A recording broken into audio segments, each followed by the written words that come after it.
কি রে, হঠাৎ চলে এলি যে? কোনো খবর না দিয়েই চলে এলি, কি ব্যাপার? মা, আমি নিজে থেকেই তোমাদের কাছে আসলাম। ও কিছু জানে না, ও আমাকে কিছু বলেও নি। আসলে না, ওর ব্যবসায় এবারে খুব লোকসান হয়েছে। তোমাদের কাছ থেকে আমি কিছু টাকা ধার নেব, 3-4 মাসের মধ্যে শোধ করে দেব। দাও না মা কিছু টাকা। হ্যাঁ রে, বিয়ে দেবার পর থেকেই তো এটা ওটা লেগেই আছে। মাসের অর্ধেক দিন তো এখানেই থাকিস। জামাইয়ের খরচ কোথায় তোর পেছনে? আর রইল পড়ে টাকা ধার দেবার কথা। তোর বিয়ে দিতে গিয়ে তোর বাবার কত খরচ হয়েছে জানিস? আমাদের পক্ষে সম্ভব না। আর ওই টাকা 3 মাস কেন, 3 বছরেও ফেরত পাবো না। কি রে মা, কতদিন আসিস নি? জামাইকে নিয়ে আয় না, কদিন ঘুরে যা না।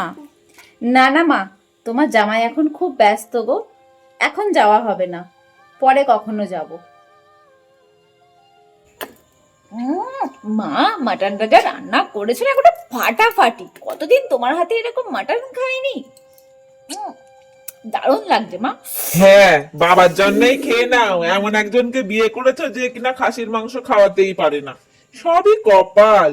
বিবাহিত মেয়েকে বিয়ের পরেও টানতে হচ্ছে। আর 1 পিস মাংস নিবি, দেবো? না না মা, আর দিও না, পেট ভরে গেছে। মা, এই নাও ধরো। এই দেখো কত বাজার করে নিয়ে এসছে তোমার জামাই। মাংস, বাজার সব কিছু নিয়ে এসছে। আমি কি রান্না করব? না না, তুই কেন করবি? আমিই করছি। জামাই বাবা, এত কিছুর কি দরকার ছিল বলো দেখি? এসো বাবা, বসো। শরবত খাবে?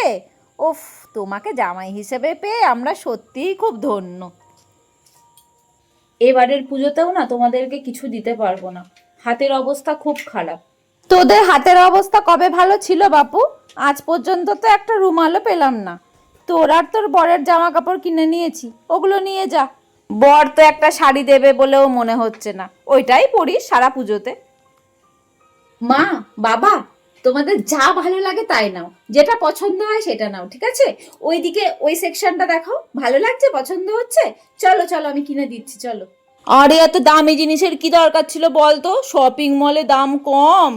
চলো চলো, ওই দিকটা ঘুরে আসি, সব জিনিসই খুব সুন্দর লাগছে, বলো।